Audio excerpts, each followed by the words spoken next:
Pelatih Timnas Indonesia, Shin Tae-yong, menunjuk mantan pelatih Suwon Samsung Blue Wings, Yeom Ki-hun, sebagai pelatih striker Timnas Indonesia. Kabar ini dikonfirmasi oleh media Korea Selatan, Sports Chosun. Yeom Ki-hun menerima tawaran tersebut karena melihat ketulusan Shin Tae-yong dalam mengembangkan sepak bola Indonesia. Mereka dijadwalkan tiba di Indonesia pada pertengahan bulan ini untuk mempersiapkan tim menghadapi dua laga awal Grup C kualifikasi Piala Dunia 2026 zona Asia melawan Arab Saudi dan Australia. Kehadiran Yeom Ki-hun sangat dinantikan karena sejak ditinggal oleh pelatih striker sebelumnya, Zenan Radonjic, pada Oktober 2022, daya serang Timnas Indonesia menurun. Dimas Drajat, yang sempat tampil cemerlang di bawah Radonjic, performanya menurun drastis setelahnya. Yeom Ki-hun adalah mantan pemain sepak bola Korea Selatan yang beroperasi sebagai winger kiri. Dia memiliki 57 caps bersama Timnas Korea Selatan dan mencetak 5 gol. Di level klub, Yeom Ki-hun bersinar dengan Suwon Samsung Blue Wings, mencatatkan 72 gol dan 106 assist dalam 417 pertandingan, serta memenangkan 3 Piala Korea Selatan. Dia juga pernah memenangkan trofi Liga Champions Asia bersama Jeonbuk Hyundai Motors pada 2006. Setelah pensiun sebagai pemain pada Januari 2024, dia diangkat sebagai pelatih kepala Suwon tetapi hanya memimpin dalam 16 pertandingan. Menurut Anda, apakah kehadiran Yeom Ki-hun akan membantu meningkatkan performa lini depan Timnas Indonesia di kualifikasi Piala Dunia 2026? Jangan dipaksa, ini alasan Shin Tae-yong tak bisa berbicara bahasa Indonesia. Pelatih Timnas Indonesia, Shin Tae-yong angkat suara soal alasannya tidak bisa berbicara bahasa Indonesia. Shin Tae-yong bergabung dengan Timnas Indonesia pada Desember 2019 silam dan mendapatkan perpanjangan kontrak sampai 2027 mendatang. Namun di tahun kelimanya memimpin Timnas Indonesia, Shin Tae-yong tak kunjung bisa berbahasa Indonesia yang membuat kritikan pun ditujukan padanya. Sampai akhirnya Shin Tae-yong mendapatkan iklan dari salah satu marketplace di Indonesia yang mengharuskannya berbahasa Indonesia. Shin Tae-yong mengakui iklan tersebut direkam dengan membaca teks yang ada di hadapannya. "Saya membacanya," kata Shin Tae-yong dari kanal YouTube Lee Kyung-kyu. Shin Tae-yong mengakui orang daerah sepertinya seringkali kesulitan dalam berbicara bahkan bahasa Korea sekalipun. Bahasa Indonesia cukup sulit karena ada banyak konsonan ganda seperti kk dan gigi, kata Shin Tae-yong. "Orang dari Gyeongsangdo seperti saya sangat kesulitan mengucapkannya," kata Shin Tae-yong. Shin Tae-yong mengakui tak bisa memaksakan diri untuk belajar bahasa Indonesia, apalagi di usianya yang sudah 53 tahun tentu akan sulit belajar bahasa asing. "Bahkan untuk berbahasa Korea pun kita kesulitan untuk membaca konsonan ganda," kata Shin Tae-yong. Bagaimana menurut kalian? Haruskah STY bisa berbahasa Indonesia? STY heran atas perlakuan supporter Indonesia. Pelatih Timnas Indonesia, Shin Tae-yong mengaku heran saat namanya diteriaki supporter di stadion usai membawa tim merah putih memenangkan pertandingan. Salah satu yang paling diingat pelatih 53 tahun itu, yakni ketika Timnas Indonesia mengalahkan Filipina dengan skor 2-0 dan lolos ke putaran ketiga kualifikasi Piala Dunia 2026. STY mengatakan saat itu suasana stadion dipenuhi supporter hingga Presiden Joko Widodo menyempatkan hadir. "Suasana di Indonesia sulit diungkap dengan kata-kata. Presiden datang dan stadion penuh sesak," ujar STY di YouTube Lee Kyung-kyu. "Supporter mereka sangat heboh, semua meneriakkan nama saya dan bernyanyi bersama," sambungnya. Menurut STY, perlakuan supporter cukup membuatnya terharu. Pasalnya hal semacam ini tidak ditemukan di Korea Selatan. Dia tidak pernah mendengar nama seorang pelatih diteriaki orang satu stadion. Bahkan, hal semacam ini tidak ditemukan saat Korea Selatan asuhan Gus Hiding berhasil lolos ke semifinal Piala Dunia 2002 silam. "Saya juga heran, mengapa bisa begitu," kata pelatih asal Korea Selatan itu.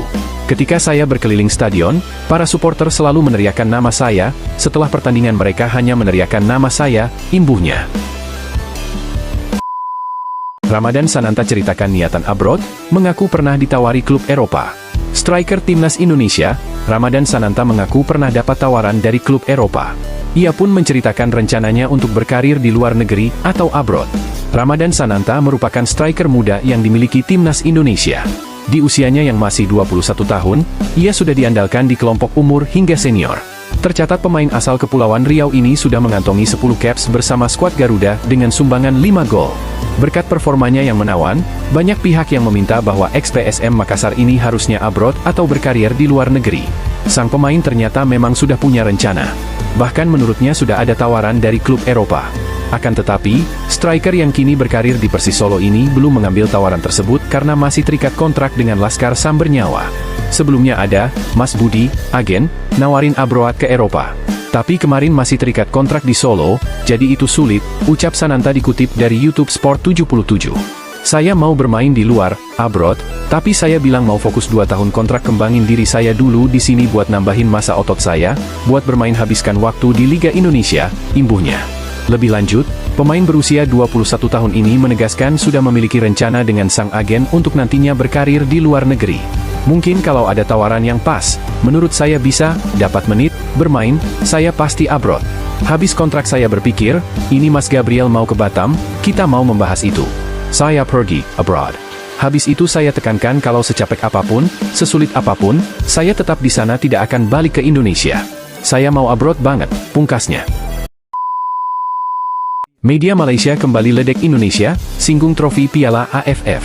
Media Malaysia, One Football, meledek fans timnas Indonesia yang meremehkan Piala AFF 2024. Mereka menyebut tak sepantasnya ajang Piala AFF dijadikan bahan ledekan, mengingat Thailand dan Vietnam tetap memburu gelar juara, sekalipun mereka pernah lolos ke babak ketiga kualifikasi Piala Dunia 2026 zona Asia. Ekspektasi pencinta sepak bola tanah air kepada timnas Indonesia sangatlah tinggi saat ini. Hal itu karena meroketnya performa timnas Indonesia di bawah asuhan Shin Tae-yong. Berhubung mampu bersaing di level Asia, banyak pencinta sepak bola tanah air yang meremehkan ajang Piala AFF. Banyak yang menyebut Piala AFF sebagai ajang mainannya para mafia hingga disebut sebagai Piala Ciki. Padahal, faktanya timnas Indonesia belum pernah menjadi juara ajang 2 tahunan ini. Prestasi terbaik timnas Indonesia adalah 6 kali menjadi runner-up, tepatnya pada 2000, 2002, 2004, 2010, 2016 dan 2020. Di saat bersamaan, Vietnam dan Thailand tidak main-main saat mentas di Piala AFF. Para pemain terbaik mereka tetap dibawa demi memperbesar peluang menjadi juara. Thailand dan Vietnam melakukan itu meski pernah lolos ke babak ketiga kualifikasi Piala Dunia dan melaju jauh di Piala Asia U23. Vietnam pernah lolos ke babak ketiga kualifikasi Piala Dunia dan hampir juara Piala Asia U23. Begitu juga Thailand.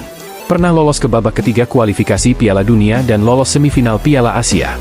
Namun, mereka tetap tenang dan menurunkan skuad utama di Piala AFF. Bukan baru naik sedikit tapi sombong dan menyebut Piala AFF sebagai Piala Ciki. Padahal, trofinya saja belum ada, tulis akun One Football, Terlepas dari itu, drawing Piala AFF 2024 sudah digelar. Hasilnya, grup A berisikan Thailand, Malaysia, Singapura, Kamboja dan pemenang kualifikasi, Brunei, Timor Leste. Untuk grup B ditempati Vietnam, Timnas Indonesia, Filipina, Myanmar dan Laos. Timnas Malaysia dapat masalah besar jelang ASEAN Cup 2024. Skuad Kim Panggon ditimpa masalah besar jelang ASEAN Cup 2024 yang akan berlangsung pada 23 November hingga 21 Desember mendatang. Harimau Malaya tergabung di grup A bersama juara bertahan Thailand, Singapura, Kamboja dan Brunei Darussalam, Timor Leste. Hasil undian ini terbilang menguntungkan, karena di atas kertas mereka memiliki peluang besar untuk lolos ke babak semifinal. Hasil drawing yang menarik. Kami akan menghadapi Thailand, juara edisi terakhir dan tim lawan lainnya adalah Singapura, tetangga kita, kata pelatih Malaysia, Kim Panggon. Kita juga menghadapi Kamboja dan juga tim lain dari kualifikasi. Kami akan berusaha mendapatkan tenaga terbaik, tim terbaik untuk bertarung di Piala AFF, ujar Panggon. Akan tetapi masalahnya adalah Kim Panggon berpotensi kesulitan membentuk tim yang kuat. Pasalnya, 2 klub besar Malaysia berencana tidak melepas pemainnya ke timnas. Kedua klub itu adalah Johor Darul Ta'zim, JDT, dan Selangor FC. Hal ini sebenarnya sudah dialami Malaysia pada Piala AFF 2022 lalu. JDT tidak melepas pemainnya ke timnas Malaysia dengan alasan bukan kompetisi resmi FIFA. Untuk ASEAN Cup 2024 ini, JDT kemungkinan besar akan kembali melakukannya, dan dilansir New Straits Times, Selangor FC juga berpeluang tidak melepas pemainnya. Adapun kemungkinan lain 2 klub ini tidak melepas pemainnya ke timnas Malaysia lantaran jadwal yang kurang pas. Pada waktu yang hampir bersamaan JDT dan Selangor FC akan tampil di kompetisi Asia. JDT akan tampil di Liga Champions Elite Asia, sementara Selangor FC tampil di Liga Champions Asia 2. Saya marah dengan Justin sampai sekarang itu. Membawa opini anak saya sampai sekarang pun anak saya bilang artis TikTok. Ya kalau kritikannya menurut saya banyak yang positif, saya akan support sekali, Mas. Dan saya merasa kakak tetap harus bisa meningkatkan kualitasnya gitu loh. Tapi terlalu banyak juga netizen yang selalu menganggap bahwa kakak nggak layak itu yang sangat saya sayangkan, memvonis gitu loh. Padahal anak ini kan baru anaknya 17 tahun yang baru proses gitu loh. Dengan kritikan yang tajam begitu menggebu-gebu yang selama ini, jujur itu masih membawa traumanya dia gitu loh. Baik. Jadi kebanggaannya bisa oke, bangga, tapi dalam jiwanya itu, dalam main untuk jiwa ketakutan itu masih besar sekali gitu loh Mas. Kalau menurut saya tuh dia tuh segalanya tuh punya Mas, punya kecepatan, punya dribbling, punya semuanya, finishing. Cuma yang saya lihat sekarang ini bukan itunya, mentalnya itu loh, kesiapan dia, ketakutannya dia itu sama netizen yang membuat dia seperti ini. Ya saya juga sangat, ya gimana ya, saya bilang anak segini terus belum siap untuk menerima dia seperti itu kan, menjadi dia kan hilang blank gitu loh Mas dalam main itu. Ayah Arhan Kakak marah anaknya disebut artis TikTok. Arhan Kakak menjadi pemain timnas U19 yang kerap menerima hujatan dari netizen. Hal ini membuat sang ayah, Purwanto Suwondo, menjadi marah. Kakak sudah menuai banyak hujatan sejak berselebrasi dengan joget ala tren TikTok usai menjebol gawang Panama di Piala Dunia U17 2023. Adapun golnya di menit 54 itu membuat skor jadi imbang 1-1 dan bertahan sampai bubar. Sejumlah netizen seolah tak memaafkan kakak atas aksinya tersebut dan menganggap pemain muda Persis Solo itu tak semestinya berjoget seusai menyamakan skor.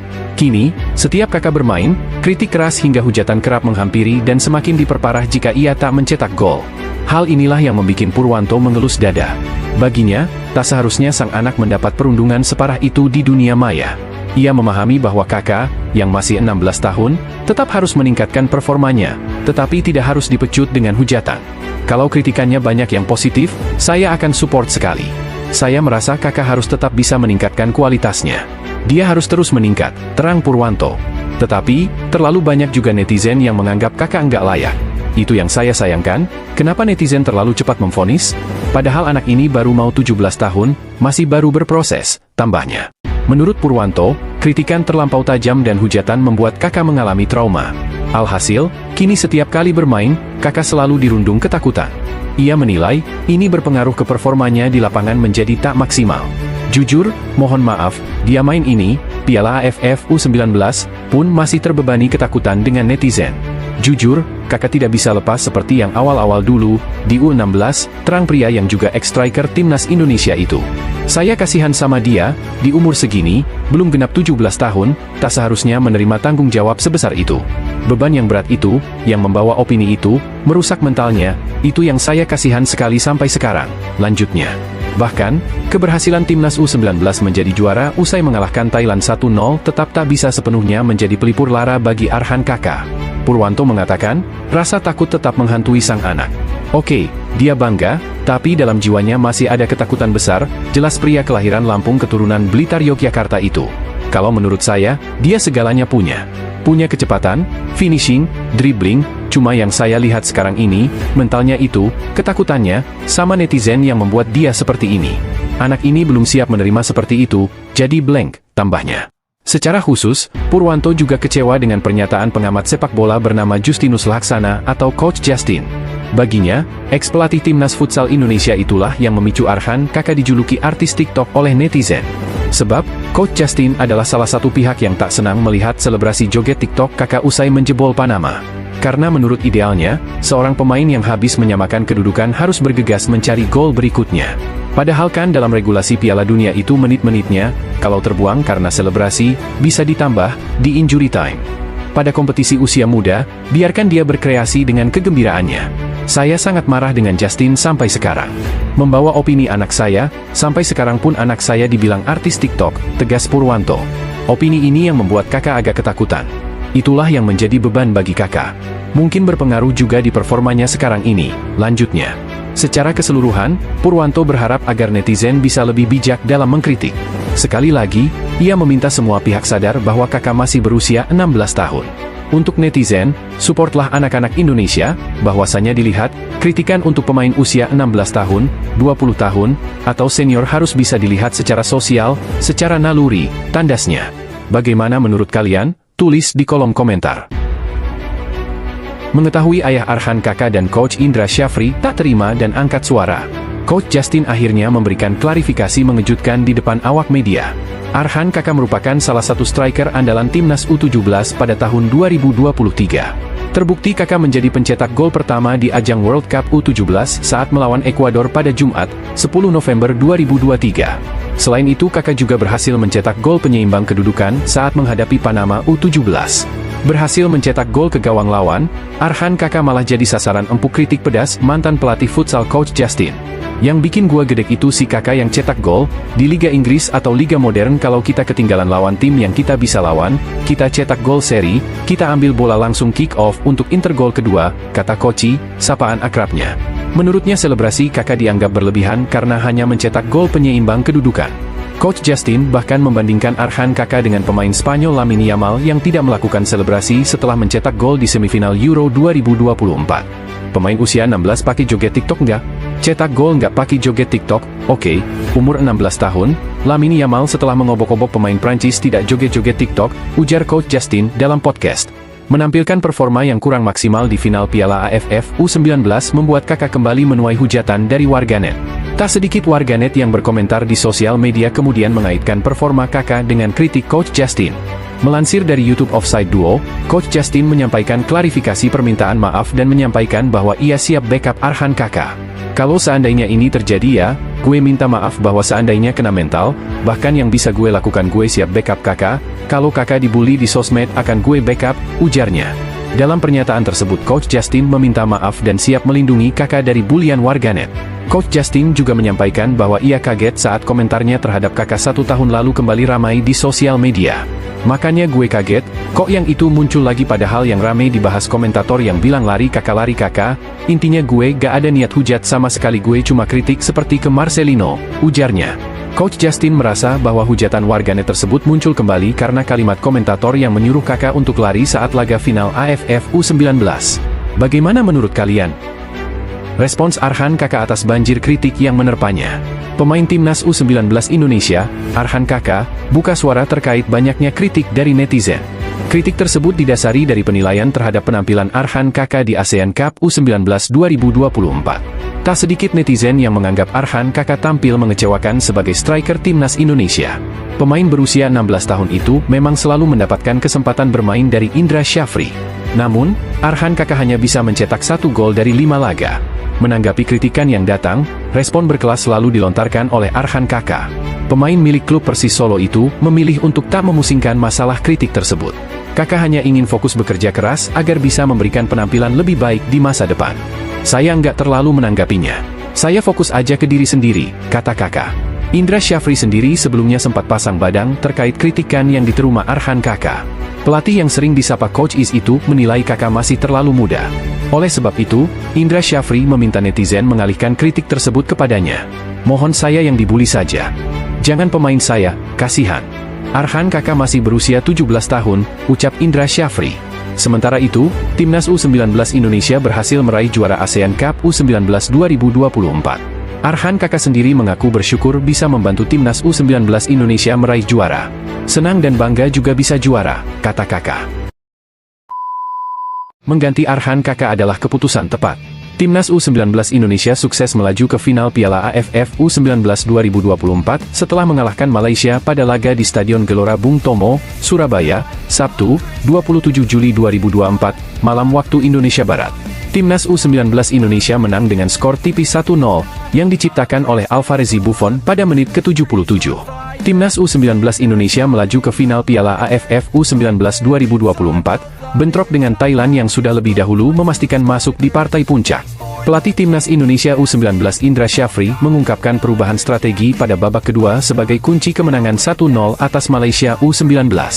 Indra menurunkan 2 striker sejak awal, yakni Jens Raven dan Arhan Kakak dalam formasi 3-5-2 atau 5-3-2. Ternyata formasi tersebut tak berjalan sesuai rencana. Memasuki babak kedua, Indra Syafri memutuskan memasukkan 2 sayap cepat Rizky Afrizal dan Aryansyah Abdul Manan untuk menggantikan Arhan Kakak dan Vigo Dennis. Perubahan ini berjalan sesuai rencana karena serangan Indonesia menjadi lebih lancar, yang akhirnya membuat Muhammad Alvarezi Buffon memecah kebuntuan pada menit ke-77. Kita lihat dari tim analisis kita, para pelatih, ada celah yang bisa dimanfaatkan di mana kita di pinggir. Pada babak pertama kita kalah orang dan setelah itu saya minta asisten pelatih menyiapkan 2 winger masuk untuk mengubah 3-5-2 menjadi 3-4-3, Menarik satu gelandang dan satu striker, kata Indra pada jumpa pers setelah laga. Alhamdulillah respons kami dari situasi tersebut berjalan seusai rencana, lanjutnya. Kemenangan ini memutus rekor buruk Indonesia atas Malaysia dalam Piala AFF U19 yang belum pernah menang sejak turnamen ini digelar pada 2002. Simpan saja statistik itu. Yang jelas kita bersyukur, kata Indra. Indra mengatakan, Piala AFF U19 sangat penting untuk membentuk tim sebelum menatap turnamen lebih besar seperti Piala Asia U20 2025 dan Piala Dunia U20 2025. Tak egois cetak hat-trick, aksi berkelas Jens Raven banjir pujian. Pelatih Timnas Indonesia U19, Indra Syafri, memberikan pujian tinggi kepada Jens Raven atas penampilannya pada laga melawan Timor Leste di Piala AFF U19 2024. Jens berhasil mencetak 2 gol dan memberikan 1 umpan dalam kemenangan telak 6-2 Indonesia atas Timor Leste. Ada hal progres positif yang ditunjukkan Jens, kata Indra Syafri usai pertandingan. Indra menjelaskan, Jens diberikan menit bermain secara bertahap selama di fase grup Piala AFF U19 2024. Mulai dari 15 hingga 20 menit di pertandingan pertama melawan Filipina, 45 menit di pertandingan kedua kontra Kamboja, dan bermain penuh dalam pertandingan melawan Timor Leste. Sesuai dengan settingnya kita untuk Jens tampil di Timnas U19, kita betul-betul akan memberikan kesempatan dia secara bertahap. Dari awal kita sudah bicara sama Jens. Pertama, alasannya dia perlu adaptasi, ujar Indra. Indra menuturkan, Jens pun tak menyia-nyiakan kesempatan yang sudah tim pelatih berikan kepada pemain FC Dordrecht U21 tersebut. Terlebih lagi Indra Syafri juga mengapresiasi aksi berkelas Jens Raven yang memilih memberikan assist untuk gol Arhan Kakak pada menit ke-53. Dalam kesempatan itu, Raven memiliki peluang mencetak hat-trick, namun lebih memilih mengoper ke Arhan. Termasuk tadi dia tidak egois. Mungkin saya setuju dan dia bikin gol pertama di timnas juga karena tidak egoisnya. Rizky, Afrizal dan dia kasih bola. Dan tentu itu yang kita mau, tutur Indra. Bagaimana menurut kalian? Sudah layakkah Jens Raven ke timnas senior? Jai Idzes tak gentar hadapi laga di grup maut kualifikasi Piala Dunia 2026. Timnas Indonesia berada di grup C dalam lanjutan babak kualifikasi Piala Dunia 2026 ronde ketiga zona Asia. Skuad Garuda berada satu grup bersama Jepang, Australia, Saudi Arabia, Bahrain, dan Cina. Di atas kertas, grup tersebut bisa dibilang grup neraka untuk pasukan Shin Tae-yong. Bagaimana tidak, Jepang, Arab Saudi, dan Australia merupakan langganan Piala Dunia. Meski begitu, bek timnas Indonesia, Jai Idzes tak peduli. Sebab, Idzes melihat hal itu sebagai tantangan yang bagus bagi skuad timnya. Ada 6 pot dengan 3 tim dan kami berada di pot terakhir bersama negara-negara lain yang berada di peringkat terendah dunia FIFA, kata Idzes, dilansir dari Void Balzoni. Dari setiap pot, ada lawan yang lebih unggul di depan kami. Di atas kertas, itu menjadi negara-negara yang menyulitkan setiap saat, sambungnya. Idzes mengaku tidak terlalu risau timnas Indonesia bakal bertemu tim-tim langganan Piala Dunia. Bek Venezia ini justru melihatnya sebagai tantangan bagus untuk timnas Indonesia terbang lebih tinggi di kancah dunia. Bagi kami, ini adalah peluang baru untuk membawa Indonesia lebih jauh lagi. Kami melihatnya sebagai tantangan besar, ungkap Jai Idzes. Tujuan kami sudah jelas, tapi kita lihat saja sejauh mana kemajuan yang bisa kami capai, ujarnya, menambahkan. Jika ingin lolos langsung ke Piala Dunia 2026, timnas Indonesia harus bisa finish di 2 teratas. Namun, pelatih Shin Tae-yong realistis, dia ingin membawa timnas Indonesia di posisi 3 atau 4. Jika finish di posisi tersebut, timnas Indonesia masih punya peluang untuk merebut tiket Piala Dunia 2026 dengan mengambil jalur lewat babak keempat. Emil Audero Mulyadi resmi bergabung dengan Como 1907. Dia sebelumnya membela Sampdoria. Melansir Detik Sport, penjaga gawang keturunan Indonesia itu dikontrak selama 4 tahun. Kedatangan Emil diumumkan pada Rabu, 31 Juli 2024, dini hari. Emil didatangkan Como usai memenangkan Scudetto sebagai pinjaman Inter Milan musim lalu. Como dengan bangga mengumumkan penandatanganan kontrak Emil Audero dari Sampdoria selama 4 tahun. Penjaga gawang tersebut dipinjamkan ke Inter musim lalu, tim yang memenangkan Scudetto, begitu isi pernyataan resmi Como. Emil Audero Mulyadi jadi pemain baru ke-12 yang didatangkan Como jelang musim baru Liga Italia 2024-2025. Klub kepunyaan pengusaha Indonesia, Hartono Bersaudara, ini memang giat memperkuat timnya setelah berhasil promosi ke Serie A. Emil tak menampik Como cukup aktif dalam rekrutan pemain baru. Kendati demikian, dia merasa senang bisa bergabung dan menantikan tantangan baru di sana. Saya sangat senang tetapi yang terpenting saya sangat bangga untuk memulai babak baru yang penting dalam karir saya, kata Emil dalam laman resmi Como. CSC Fabregas mengapresiasi transfer Emil Audero Mulyadi ke Como. Menurutnya kiper keturunan Indonesia ini punya kualitas top dengan pengalamannya. Kiper kelahiran Mataram, Nusa Tenggara Barat, ini tampil 6 kali buat Nerazzurri dan mempersembahkan titel Scudetto dan Piala Super Italia. Emil Audero tercatat sudah 168 kali bermain di Liga Italia sejak 2017 bersama 3 klub berbeda, yakni Juventus, Sampdoria, dan Inter Milan. Pengalamannya itu dinilai berguna bagi Como yang promosi ke Serie A musim depan. Hal itu disampaikan pelatih Como, CSC Fabregas. Dia mengaku senang dengan kehadiran Emil Mulyadi ke timnya. Emil merupakan tambahan yang hebat bagi skuad. Dia bermain di level teratas sepak bola Italia dan kami yakin ia akan menjadi pemain penting musim ini dan seterusnya, tumbuh bersama kami sembari melanjutkan proyek ambisius ini, kata Fabregas dalam laman resmi Como. Kebahagiaan juga dirasakan Emil Mulyadi. Dia mengaku terkesan dengan proyek yang dicanangkan Como. Klub telah meninggalkan kesan yang sangat baik bagi saya. Mereka menjelaskan proyek tersebut kepada saya beberapa minggu lalu, dan sekarang setelah saya menandatangani kontrak, mereka sekali lagi menegaskan kembali ambisi dan keseriusan klub. Jadi, saya hanya bisa terkesan dan senang dengan semua ini, Emil mengungkapkan. Bagaimana menurut kalian? Sangat serius, Federasi Malaysia siapkan gaji besar untuk Park Hang-seo. Minat Malaysia terhadap Park Hang-seo ternyata tidak main-main, dana nyaris 1 miliar disiapkan untuk gaji ex-pelatih Vietnam per bulannya. Penunjukan Pau Marty sebagai pengganti Kim Pan-gon ternyata belum memberi kepuasan bagi para penikmat sepak bola negeri jiran. Publik Malaysia lebih antusias jika sosok yang ditunjuk sebagai pengganti Kim Pan-gon adalah kompatriotnya, Park Hang-seo. Sebagai mantan pelatih timnas Vietnam, Park Hang-seo dinilai memiliki kualitas lebih mentereng ketimbang sosok Pau Marty. Karena itu, tuntutan agar Federasi Malaysia, FAM, segera merekrut Park Hang-seo terus digelorakan oleh penggemar Harimau Malaya. Bahkan dukungan untuk Park Hang-seo juga datang dari salah satu tokoh sepak bola Malaysia, yakni Sulaiman Husin selaku Direktur Teknik Asosiasi Sepak Bola Kuala Lumpur, KLFA. Bagi Sulaiman Husin, penunjukan Pau Marty sebagai pengganti Kim Pan-gon hanya bersifat solusi jangka pendek untuk timnas Malaysia. Namun jika bicara soal prestasi nyata, Park Hang-seo adalah pilihan yang tepat untuk timnas Malaysia saat ini. Pau Marty Vicente bisa cocok untuk jangka pendek karena dia belajar banyak dari pelatih Kim Pan-gon, ucap Sulaiman Husin. Namun, saya merasa FAM harus mencari pengganti yang lebih cocok. Park Hang-seo telah membawa Vietnam ke level baru. Jika dia menjadi pelatih timnas Malaysia, saya berharap dia mendapat dukungan yang diperlukan. Saya yakin dia adalah kandidat yang tepat. Faktanya, pendekatannya sangat bersemangat dan para pemain kami harus bersiap untuk ini, imbuhnya. Selain itu, survei yang dilakukan surat kabar Astro Arena terkait Park Hang-seo menjadi pelatih timnas Malaysia mendapat dukungan hingga 60%. Mendengar tuntutan tersebut, FAM pun memberi sedikit respons yang dinilai cukup membangkitkan gairah para penggemar timnas. Kabar terbaru menyebutkan bahwa FAM telah menyelesaikan rencana perekrutan Park Hang-seo dengan menyiapkan gaji yang menarik. Menurut laporan The Star Malaysia, FAM akan menyiapkan gaji senilai $60.000 AS atau sekitar 967 juta rupiah per bulannya untuk Park Hang-seo.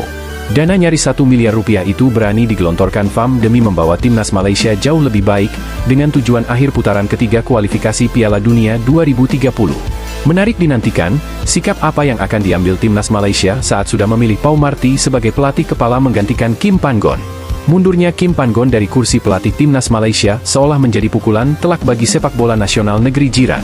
Pasalnya, setelah gagal melaju ke putaran ketiga kualifikasi Piala Dunia 2026, Kim Pan-gon sempat sesumbar bertahan hingga 2027.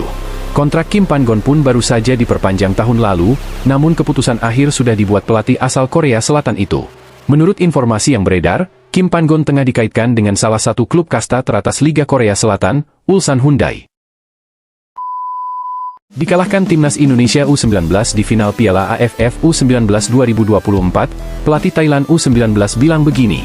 Pelatih tim nasional Thailand U19, Emerson Pereira, hanya bisa ikhlas timnya gagal menjuarai Piala AFF U19 2024. Meski begitu, Pereira menilai pertandingan Thailand U19 versus timnas Indonesia U19 di final begitu bagus sehingga ia tetap senang dengan perjuangan keras pasukannya. Ya, timnas Thailand U19 kalah 0-1 dari timnas Indonesia U19 di final Piala Asia U19 2024. Laga puncak tersebut digelar di Stadion Gelora Bung Tomo, GBT, Surabaya, pada Senin, 29 Juli 2024, malam waktu Indonesia Barat. Skuad Gajah Perang Muda, julukan Thailand U19 pun belum mampu mencatatkan gelar tambahan dalam ajang itu meskipun sudah 5 kali menjadi juara. Sementara itu, timnas Indonesia U19 mencatatkan gelar kedua kalinya dalam ajang tersebut. Meski gagal membawa Thailand U19 semakin berjaya di Piala AFF U19. Emerson Pereira mengatakan laga timnya melawan skuad Garuda Nusantara, julukan timnas Indonesia U19, berjalan sangat menarik. Ia pun mengakui Thailand U19 kalah meski sudah bermain bagus.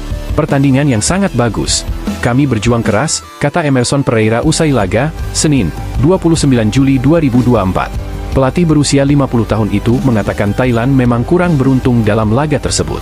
Pasalnya, peluang demi peluang tim asuhannya tidak berbuah gol ke gawang tim lawan sepanjang 90 menit. Di babak pertama, kami menciptakan banyak peluang untuk mencetak gol. 2 kali tendangan ke tiang gawang. Kontrol permainan yang bagus, katanya. Emerson Pereira mengatakan Piala AFF U19 memang menjadi wadah cukup bagus untuk para pemain muda. Sebab, ajang itu untuk menempa kemampuan pemain agar dapat makin berkembang. Ini adalah turnamen yang bagus untuk meningkatkan kondisi kami ke kompetisi berikutnya.